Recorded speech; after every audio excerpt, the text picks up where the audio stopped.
Мамлекеттик бажы кызматы үстө-үстөгү жылдын февраль айында жарандардан бажы кызматынын кадрлар резервине тандоо конкурсуна катышуу үчүн арыздарды жана документтерди кабыл алуу тууралуу жарыялаган. Жалпысынан 456 арыз тапшырылган. Маалыматтар текшерилип, Ички иштер министрлигинин аскердик дарыгерлик комиссиясынан өткөндөн кийин 370ден ашык талапкер конкурстун биринчи этабына катышууга уруксат алган. Биринчи этап 2025 жылдын 30 июнунда башталат.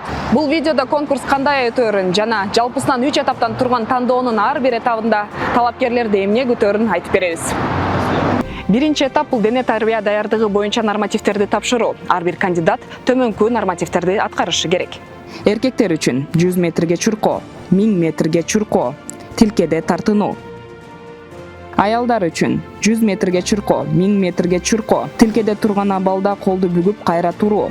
Талапкерлер медициналык жана жаш курактык топторго бөлүнөт. Нормативдер жана аларды аткаруу шарттары мамлекеттик бажы кызматынын расмий сайтында жарыяланган. Башталардын алдында ар бир талапкер коопсуздук техникасы боюнча инструктаждан өткөрүлөт жана өзүнүн ден соолук абалы тууралуу билдирет.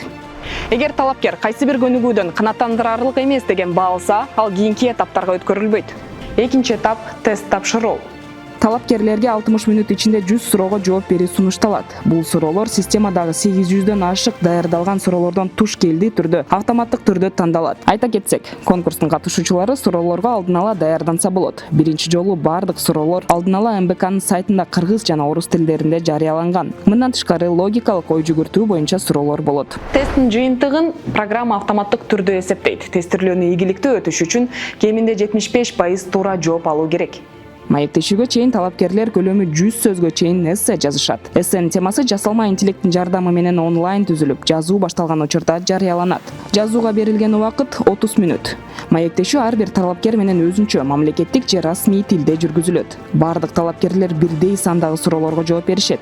Теманы издештирүүсү, логикалык ой жүгүртүүсү жана өзүнө ишемдүүлүгү бааланат. Комиссиянын ар бир мүчөсү өз баасын коет. Бардык этаптардан ийгиликтүү өткөн талапкерлер МБКнын кадрлар резервине киргизилет. Белгилөө кетчү нерсе, конкурстук тандоонун бардык этаптары тынымсыз видеокамерага жазылат. Мындан тышкары конкурсту өткөрүүнүн ачык айкындуулугу үчүн бажы кызматынын расмий баракчаларында онлайн трансляция жүргүзүлөт. Ачык сынак бул тең укуктуу мүмкүнчүлүктөрдүн жана адилеттүү тандоонун кепилдиги. Бардык талапкерлерге ийгилик каалайбыз. Күчтүүлөр өтсүн. Анткени күчтүү кадрлар бул өлкөнүн келечеги.